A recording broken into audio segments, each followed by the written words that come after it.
Hello everyone, ಎಲ್ಲರಿಗೂ ಸ್ವಾಗತ ನನ್ನ ಯೂಟ್ಯೂಬ್ ಚಾನೆಲ್ ನಲ್ಲಿ. ಸೊ ಈ ವಿಡಿಯೋನಲ್ಲಿ ನಾನು ನಿಮ್ಗೆ ಕಾವೇರಿ 2.2 ಅಥವಾ ಕಾವೇರಿ ಆನ್ಲೈನ್ ಸರ್ವಿಸಸ್ ನಲ್ಲಿ ಒಂದು ಹೊಸದಾಗಿ 2 ಅಪ್ಡೇಟ್ ಅನ್ನ ಬಂದಿದೆ. ಸೊ 2 ಅಪ್ಡೇಟ್ ಏನು ಅಂತ ನಿಮ್ಗೆ ಈ ವಿಡಿಯೋನಲ್ಲಿ ಎಕ್ಸ್ಪ್ಲೇನ್ ಮಾಡ್ತೀನಿ. ಓಕೆ, ಸೊ ಫಸ್ಟ್ ಅಪ್ಡೇಟ್ ಏನು ಅಂತಂದ್ರೆ ಆಧಾರ್ ಅಥೆಂಟಿಕೇಶನ್ ಅಂತ. ಓಕೆ, ಸೊ ನೀವೇನ್ ಮಾಡ್ಬೋದು, IGR ಕರ್ನಾಟಕ ಅಂತ ಟೈಪ್ ಮಾಡಿ ಸರ್ಚ್ ಮಾಡಿ ಈ ತರ ಒಂದು ವೆಬ್ಸೈಟ್ ಆಪ್ಷನ್ ಅನ್ನ ಬರುತ್ತೆ. ಸೊ ನೀವು URL ನೋಡ್ಬೋದು, igr.karnataka.gov.in ಅಂತ. ಸೊ ಇದ್ರ ಮೇಲೆ ಕ್ಲಿಕ್ ಮಾಡಿ. ಕ್ಲಿಕ್ ಮಾಡಿದ ತಕ್ಷಣ department of stamps and registration website ಅನ್ನ ಓಪನ್ ಆಗುತ್ತೆ. ಇಲ್ಲಿ ಒಂದು ಆರೋ ಮಾರ್ಕ್ ಇದೆ ನೋಡಿ, ಇದರ ಮೇಲೆ ಕ್ಲಿಕ್ ಮಾಡಿ. ಕ್ಲಿಕ್ ಮಾಡಿದ ತಕ್ಷಣ ಈ ತರ ಒಂದು ಬ್ಯಾನರ್ ಕಾಣುತ್ತೆ ನಿಮಗೆ, Aadhaar authentication for document registration ಅಂತ ಅನ್ಬೋದು. ಸೊ ಇದರ ಅರ್ಥ ಏನು ಅಂತಂದ್ರೆ, ಉದಾಹರಣೆಗೆ ನನಗೆ ಯಾರಿಗಾದ್ರೂ ಒಂದು ಪ್ರಾಪರ್ಟಿ ಸೇಲ್ ಮಾಡೋದಿದೆ ಅಥವಾ ಪರ್ಚೇಸ್ ಮಾಡೋದಿದೆ. ಓಕೆ, ಸೊ ನಾವೇನಂತೀವಿ ಪಾರ್ಟೀಸ್ ಅಂತ ಅಂತೀವಿ. ಪಾರ್ಟೀಸ್ ಅಂತಂದ್ರೆ ಯಾರು ಸೇಲ್ ಮಾಡ್ತಾ ಇದ್ದಾರೆ ಅವರು ಒಂದು ಪಾರ್ಟಿ, ಅಂಡ್ ಯಾರು ಪರ್ಚೇಸ್ ಮಾಡ್ತಾ ಇದ್ದಾರೆ ಅವರು ಒಂದು party. Okay, so Aadhaar authentication for document registration ಇದೆ ಅಪ್ಡೇಟ್ ಏನು ಅಂತಂದ್ರೆ, ನಮ್ ಇಬ್ಬರದು ಆನ್ಲೈನ್ ನಲ್ಲಿ ನಾವೇನು ಅಪ್ಲಿಕೇಶನ್ ಹಾಕ್ತೀವಿ ರಿಜಿಸ್ಟ್ರೇಷನ್ಗೆ, ಅವಾಗ ಅಪ್ಲಿಕೇಶನ್ ಹಾಕೋ ಟೈಮಿಗೆ ನಮ್ದೇನು ಆಧಾರ್ ಕಾರ್ಡಿಗೆ ಲಿಂಕ್ಡ್ ಇರೋ ಮೊಬೈಲ್ ನಂಬರಿಗೆ ಒಂದು OTP ಬರುತ್ತೆ. ಓಕೆ, ಸಪ್ರೇಟ್ ನಂದು OTP ಅಂದ್ರೆ ಯಾರು ಸೇಲ್ ಮಾಡ್ತಾ ಇದ್ದಾರೆ ಅವ್ರಿಗೆ ಕೂಡ ಆಧಾರ್ ಲಿಂಕ್ಡ್ ಮೊಬೈಲ್ ನಂಬರಿಗೆ OTP ಬರುತ್ತೆ, ಅಂಡ್ ಯಾರು ಪರ್ಚೇಸ್ ಮಾಡ್ತಾ ಇದ್ದಾರೆ ಅವ್ರದ್ದು ಆಧಾರ್ ಲಿಂಕ್ಡ್ ಮೊಬೈಲ್ ನಂಬರ್ ಕೂಡ ಒಂದು OTP ಬರುತ್ತೆ. ಸೊ ಅದು OTP ನಾವು ಎಂಟರ್ ಮಾಡಬೇಕು, ರೈಟ್? ಸೊ ಇದರಿಂದ ಏನಾಗುತ್ತೆ, ಆಧಾರ್ ವೆರಿಫಿಕೇಶನ್ ಆಗುತ್ತೆ. ಓಕೆ, ಸೊ ಇದು ಅಪ್ಡೇಟ್ ಅಂತ ಅನ್ಬೋದು. ಈಗ ಇದ್ರ ಜೊತೆಗೆ ಇನ್ನೊಂದು ಅಪ್ಡೇಟ್ ಕೂಡ ಬಂದಿದೆ, ಅಂದ್ರೆ ಇನ್ಫಾರ್ಮೇಶನ್ ಇಲ್ಲಿ ನೋಡ್ಬೋದು. If Aadhaar card was obtained for parties when they were under 15 years, they are remind to update their biometrics. ಅಂದ್ರೆ ನಂದು ವಯಸ್ಸು 15 ವರ್ಷಕ್ಕಿಂತ ಮೊದಲು ಇತ್ತು, ಅವಾಗ ನಾನು ಆಧಾರ್ ಕಾರ್ಡ್ ಮಾಡಿದ್ದೆ. ಆಫ್ಟರ್ 15 years ಅಂದ್ರೆ ನಂದು 15 ವರ್ಷ, ನಂದೇನು ಏಜ್ ಇದೆಯಲ್ಲ, ನಂದೇನು ವಯಸ್ಸಿದೆಯಲ್ಲ, 15 ವರ್ಷ ಆದ ನಂತರ ನಾನು ಅಪ್ಡೇಟ್ ಮಾಡಿಲ್ಲ ನಂದು ಆಧಾರ್ ಕಾರ್ಡು ಅಂತಂದ್ರೆ, ನಾನು ಫಸ್ಟ್ ನಂದು ಬಯೋಮೆಟ್ರಿಕ್ಸ್ ನಂದು ಆಧಾರ್ ಕಾರ್ಡು ಅಪ್ಡೇಟ್ ಮಾಡ್ಕೋಬೇಕು ಅಂತ ಇಲ್ಲಿ ಇದು ಇನ್ಫಾರ್ಮೇಶನ್ ಹೇಳ್ತಾ ಇದೆ. ಓಕೆ, ಈಗ ಇನ್ನೊಂದು ಅದ್ರ ಜೊತೆಗೆ the name of the parties in the document must correspond to those appearing on their Aadhaar card. ಅಂದ್ರೆ ಆಧಾರ್ ಕಾರ್ಡ್ ನಲ್ಲಿ ನಮ್ದು ಯಾವ ತರ ಹೆಸರು ಇರುತ್ತಲ್ಲ ಅದೇ ತರ ನಮ್ದು ರಿಜಿಸ್ಟ್ರೇಷನ್ ಅಪ್ಲಿಕೇಶನ್ ನಲ್ಲಿ ಇರಬೇಕು ಅಥವಾ ಸೇಲ್ ಡೀಡ್ ನಲ್ಲಿ ಇರಬೇಕು ಅಂತ ಇದು ಅರ್ಥ. ಓಕೆ, ಸೊ ಎಲ್ಲಿ ಕೂಡ ಆಧಾರ್ ನಲ್ಲಿ ಯಾವ ತರ ಹೆಸರು ಇದೆಯಲ್ಲ ಆ ತರ ಹೆಸರು ನಾವು ಮೇಂಟೈನ್ ಮಾಡಬೇಕು. Okay, department of stamps and registration ಏನು ಫೇಸ್ಬುಕ್ ಪೇಜ್ ಇದೆಯಲ್ಲ ಅಲ್ಲಿ ಕೂಡ ಇದು ಇನ್ಫಾರ್ಮೇಶನ್ ಅನ್ನ ಶೇರ್ ಮಾಡಿದ್ದಾರೆ. ಸೊ ನೀವು ನೋಡ್ಬೋದು ಇಲ್ಲಿ ಈ ತರ public can avail Aadhaar authentication facility for registration of documents ಅಂತ ಶೇರ್ ಮಾಡಿದ್ದಾರೆ. ಅದ್ರ ಜೊತೆಗೆ ಇನ್ನೊಂದು ಕೂಡ ಶೇರ್ ಮಾಡಿದ್ದಾರೆ.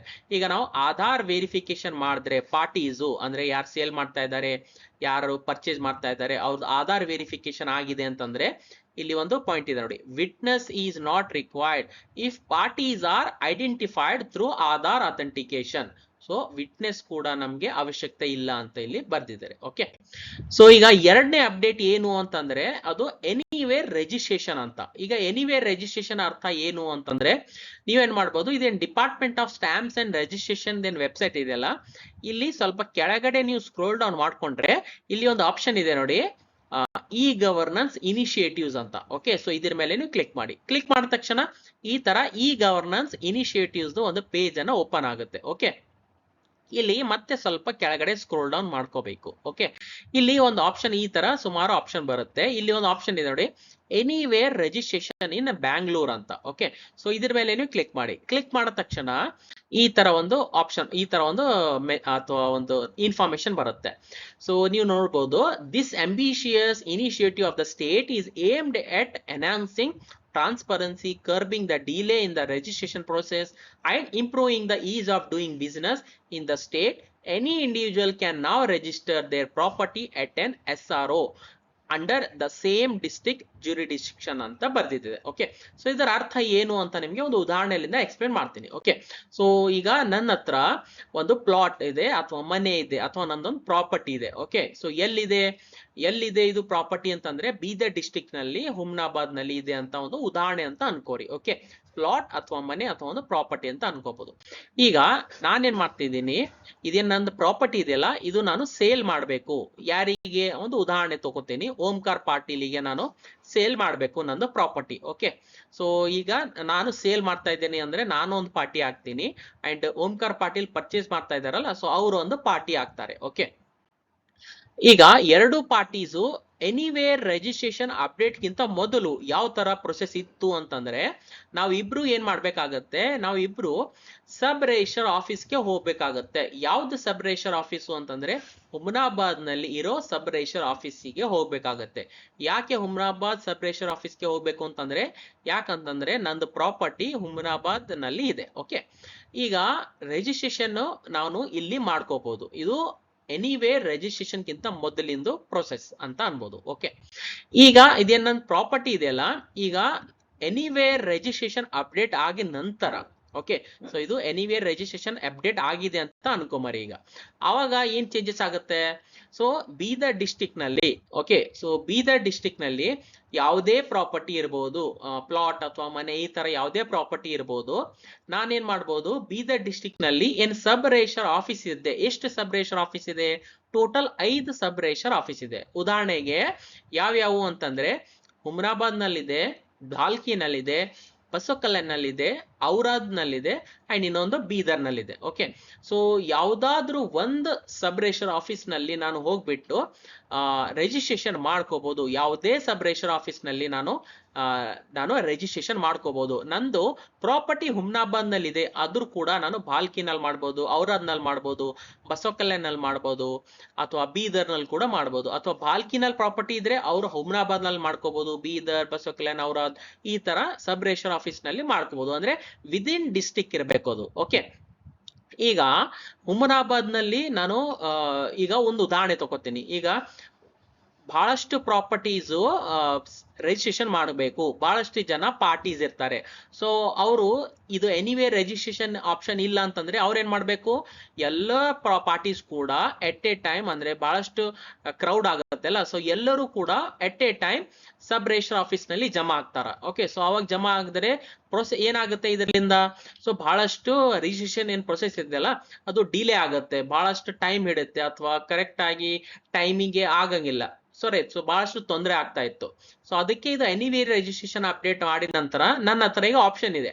ಈಗ ನನ್ನ ಪ್ರಾಪರ್ಟಿ ಹುಮ್ನಾಬಾದ್ ನಲ್ಲಿ ಇದೆ, ಬಟ್ ನನ್ನ ಹತ್ರ ಸುಮಾರು ಆಪ್ಷನ್ ಇದೆ. ಯಾವ್ದಾದ್ರು ಸಬ್ ರಿಜಿಸ್ಟರ್ ಆಫೀಸ್ ನಲ್ಲಿ ನಾನು ರಿಜಿಸ್ಟ್ರೇಷನ್ ಮಾಡ್ಕೋಬಹುದು, ರೈಟ್. ಸೊ ಈ ತರ ಆಪ್ಷನ್ ಇದ್ರೆ ನನ್ನ ಹತ್ರ ರಿಜಿಸ್ಟ್ರೇಷನ್ ಪ್ರೊಸೆಸ್ ನಾನು ಈಸಿ ಆಗ್ಬೋದು. ಅಂತಂದ್ರೆ ಬಹಳಷ್ಟು ಈಸಿಲಿಂದ ನಾನು ಯಾವ್ದಾದ್ರು ಒಂದು ಸಬ್ ರಿಜಿಸ್ಟರ್ ಆಫೀಸ್ ನಲ್ಲಿ ಹೋಗಿ ರಿಜಿಸ್ಟ್ರೇಷನ್ ಮಾಡ್ಕೋಬಹುದು, ಅಥವಾ ಫಾಸ್ಟ್ ಆಗಿ ಮಾಡ್ಕೋಬಹುದು. ಈಗ ಉದಾಹರಣೆಗೆ ಹುಮ್ನಾಬಾದ್ ನಲ್ಲಿ ಬಹಳಷ್ಟು ಕ್ರೌಡ್ ಆಗಿದೆ, ಸೊ ಅವಾಗ ಏನಾಗುತ್ತೆ, ನಾನು ಭಾಲ್ಕಿನಲ್ಲಿ ಹೋಗ್ಬೋದು, ಔರಾದ್ನಲ್ಲಿ ಹೋಗ್ಬೋದು, ಬಸವ ಕಲ್ಯಾಣ್, ಬೀದರ್ ನಲ್ಲಿ ಹೋಗ್ಬೋದು. ಸೊ ಅದರಿಂದ ಡಿಲೇ ಆಗೋದು ಪ್ರೊಸೆಸ್ ಬಹಳಷ್ಟು ಕಡಿಮೆ ಆಗುತ್ತೆ ಅಂಡ್ ಕ್ರೌಡ್ ಆಗಂಗಿಲ್ಲ. ಒಂದೇ ಜಾಗದಲ್ಲಿ ಒಂದೇ ಸಬ್ ರಿಜಿಸ್ಟರ್ ಆಫೀಸ್ ನಲ್ಲಿ ಸುಮಾರು ಜನ ಒಂದು ಸೇರೋದು ಒಂದು ಕಡಿಮೆ ಆಗುತ್ತೆ. ಸೊ ಇದು ಎನಿವೇರ್ ರಿಜಿಸ್ಟ್ರೇಷನ್ ಅಪ್ಡೇಟ್ ಲಿಂದ ಈ ತರ ಒಂದು ಹೆಲ್ಪ್ಫುಲ್ ಆಗುತ್ತೆ ಅಂತ ಹೇಳ್ಬೋದು. ಓಕೆ, ಅಂಡ್ ಇನ್ನೊಂದು ಪಾಯಿಂಟ್, ಇದೇನ್ ಎನಿವೇರ್ ರಿಜಿಸ್ಟ್ರೇಷನ್ ಏನ್ ಅಪ್ಡೇಟ್ ಇದೆಯಲ್ಲ, ಇದು ಫಸ್ಟ್ ಎಲ್ಲಿ ಇಂಟ್ರೊಡ್ಯೂಸ್ ಮಾಡಿದ್ರು ಅಂತಂದ್ರೆ ಬೆಂಗಳೂರಿನಲ್ಲಿ ಇದು ಇಂಟ್ರೊಡ್ಯೂಸ್ ಮಾಡಿದ್ರು. Gandhinagar sub register office, Basavanagudi sub register office, Jayanagar, Shivajinagar, Rajajinagar ನಲ್ಲಿ ಇದು ಫಸ್ಟ್ ಇಂಟ್ರೊಡ್ಯೂಸ್ ಮಾಡಿದ್ರು. ಅಂಡ್ ಲೇಟರ್ ಮಾರ್ಚ್ ತಿಂಗಳಿನಲ್ಲಿ ಇದೇ ವರ್ಷ ಎಲ್ಲಿ ಒಂದು ಪೈಲಟ್ ಬೇಸಿಸ್ ಅಂತ ನಡೆಸಿದ್ರು. ಎಲ್ಲಿ ಅಂತಂದ್ರೆ ಬೆಳಗಾವಿ ಡಿಸ್ಟಿಕ್ ಮತ್ತೆ ತುಮಕೂರು ಡಿಸ್ಟಿಕ್ ನಲ್ಲಿ. ಓಕೆ, ಸೊ ಇಲ್ಲಿ ಕೂಡ ಅದು ಪೈಲಟ್ ಬೇಸಿಸ್ ಮೇಲೆ ನಡೆಸಿದ್ರು. ಅಂಡ್ ಇನ್ನೊಂದು ಪಾಯಿಂಟ್, ಆಗಸ್ಟ್ ತಿಂಗಳು ಮತ್ತೆ ಸೆಪ್ಟೆಂಬರ್ ತಿಂಗಳಿನಲ್ಲಿ ಹಂತ ಹಂತವಾಗಿ ಫೇಸಸ್ ನಲ್ಲಿ, ಉದಾಹರಣೆಗೆ ಆಗಸ್ಟ್ ನಲ್ಲಿ 4 ಡಿಸ್ಟಿಕ್ಕು, ಸೆಪ್ಟೆಂಬರ್ ನಲ್ಲಿ 4 ಡಿಸ್ಟಿಕ್ಕು, ಈ ತರ ಮತ್ತೆ 8 ಡಿಸ್ಟಿಕ್ಕು. ಸೊ ಈ ತರ ಬರೋ ತಿಂಗಳಿನಲ್ಲಿ ಎಲ್ಲಾ ಡಿಸ್ಟಿಕ್ ನಲ್ಲಿ ಕರ್ನಾಟಕನಲ್ಲಿ ಇದು ಎನಿವೇರ್ ರಿಜಿಸ್ಟ್ರೇಷನ್ ಅಪ್ಡೇಟ್ ಅನ್ನ ಮಾಡ್ತಾ ಇದ್ದಾರೆ ಅಂತ ಅನ್ಬೋದು. ಸೊ ಆದಷ್ಟು ಬೇಗ ಇದು ಎಲ್ಲಾ ಡಿಸ್ಟಿಕ್ ನಲ್ಲಿ ಇದು ಅವೈಲೇಬಲ್ ಆಗುತ್ತೆ ಅಪ್ಡೇಟ್ ಅಂತ ಅನ್ಬೋದು. ಓಕೆ, ಸೊ ಅಂಡ್ ಇನ್ನೊಂದು point, department of stamps and registration ಏನ್ ಫೇಸ್ಬುಕ್ ಪೇಜ್ ಇದೆಯಲ್ಲ, ಅಲ್ಲಿ ಕೂಡ ಇದು ಪಾಯಿಂಟ್ ಇದು ಇನ್ಫಾರ್ಮೇಶನ್ ಅನ್ನು ಶೇರ್ ಮಾಡಿದ್ದಾರೆ. ಎನಿವೇರ್ ರಿಜಿಸ್ಟ್ರೇಷನ್ ಅಂತ ನೀವು ನೋಡ್ಬೋದು ಇಲ್ಲಿ.